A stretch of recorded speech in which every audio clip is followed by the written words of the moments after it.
यह अटल सत्य है कि जिसने भी संसार में जन्म लिया है उसकी एक न एक दिन मृत्यु अवश्य होनी है। इसके अलावा एक और सत्य है कि जीव की मृत्यु के उपरांत उसकी आत्मा का पुनर्जन्म भी होता है। पुनर्जन्म का अर्थ है पुनः जन्म लेना या पुनः नया शरीर धारण करना। इससे प्रतीत होता है कि जीव का मूल स्वरूप उसका शरीर नहीं, उसकी आत्मा होती है, जो कि एक शरीर को छोड़कर दूसरा शरीर धारण करती रहती है। और जन्म मृत्यु का चक्र तब तक चलता रहता है जब तक कि आत्मा को मोक्ष नहीं मिल जाता। जीवात्मा की वर्तमान योनि उसके कर्मों के अनुसार निर्धारित होती है। श्रीमद् भगवद गीता में भगवान श्री कृष्ण ने आत्मा को अमर बताया है और कहा है कि जिस प्रकार मनुष्य एक वस्त्र उतारकर दूसरे वस्त्र धारण करता है, उसी तरह आत्मा भी एक देह को त्याग कर दूसरी देह धारण करती है। यही कारण है कि किसी व्यक्ति की मृत्यु हो जाने पर उसका देहांत यानी उसकी देह का अंत कहा जाता है, उसकी आत्मा का नहीं। आत्मा तो एक देह को त्यागने के बाद अपने कर्म फल अनुसार दूसरी देह प्राप्त करती है, यानी अपने अच्छे बुरे कर्म फलों के अनुसार जीवात्मा को अच्छा बुरा शरीर मिलता है और पुनर्जन्म का चक्र तब तक चलता रहता है जब तक जीवात्मा अपने संपूर्ण अच्छे बुरे कर्मों से निवृत्त नहीं हो जाती है।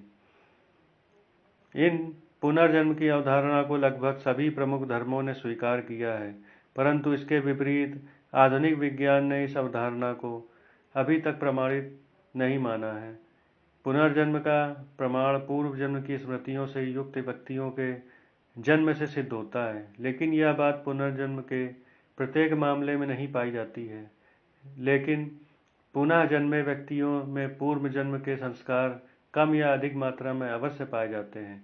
कई बार पूर्व जन्म के यह संस्कार समय के साथ साथ गहरे होते जाते हैं और कई बार पूर्व जन्म के संस्कार वर्तमान समय में व्यक्ति द्वारा धीरे धीरे भुला दिए जाते हैं। इन्हीं कारणों से कई बार देखने में आता है कि पूर्व जन्म का कोई गुण व्यक्ति को अपने अगले जन्म में स्वतः प्राप्त हो जाता है।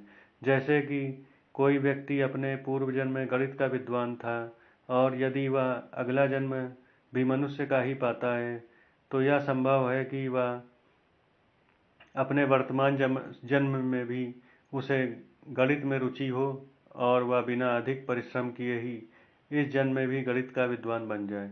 श्रीमद् भगवद गीता में भगवान श्री कृष्ण ने सत, रज, तम इन तीन अलग अलग गुणों से प्रभावित व्यक्तियों के पुनर्जन्म के विषय में कहा है कि सद्गुण यानी ज्ञान, भक्ति, विवेक आदि से युक्त व्यक्ति मृत्युपरांत अपने पुण्य कर्मों के फल स्वरूप स्वर्ग आदि उच्च लोकों में जाते हैं। वह पुण्य कर्म फल समाप्त होने पर वापस इस संसार में मनुष्य रूप में जन्म लेते हैं।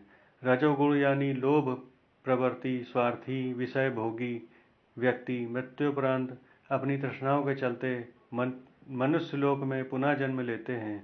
वहीं तमोगुण यानी अज्ञान, आलस्य, प्रमाद, निद्रा में लिप्त रहने वाले व कर्तव्य कर्मों से दूर रहने वाले मृत्युपरांत कीट, पशु आदि नीच योनियों में जन्म लेते हैं। इसके अलावा भी मनुष्य के पुनर्जन्म के कई कारण होते हैं, जैसे कि किसी व्यक्ति की साधना या अन्य महत्वपूर्ण कार्य अधूरा छूट गया हो तो उस कार्य को पूरा करने हेतु जीवात्मा का पुनः जन्म होता है। वहीं कुछ लोगों का जन्म अपने पिछले जन्म के किए गए घोर पापों को भोगने के लिए होता है। इसके अलावा इस संसार सागर में से मुक्त हो चुके महात्माओं की आत्मा को भगवान की आज्ञा से जन कल्याण हेतु इस संसार में पुनः जन्म लेना पड़ता है। अगर आपको यह जानकारी पसंद आई तो इसे लाइक करें, सब्सक्राइब करें और शेयर करें। धन्यवाद।